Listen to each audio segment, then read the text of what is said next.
And the first time I seen the Kaaba, I was amazed because I've been praying in that direction for almost 15 years without seeing it. When I came to Mecca and I seen the Kaaba, it seemed like I was born again. I stayed here for Hajj, and then I came back for majority of time for Umrah. And after a period of time, I decided that I wanted this to be my home. I really feel here that I don't only practice my religion, but I see my religion being practiced.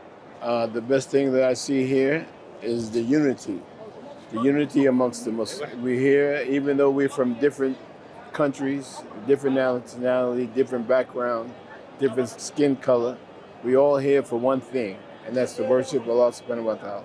America it's hard, but most of the Muslims that come from America are very strong because they have to go through a lot to practice their religion. Here, alhamdulillah, Allah has made it easy. There's masjids. From my house to the masjid, I take 100 steps, all right? I'm able to enjoy the comforts and the hospitality of the Kingdom of Saudi Arabia every place I go.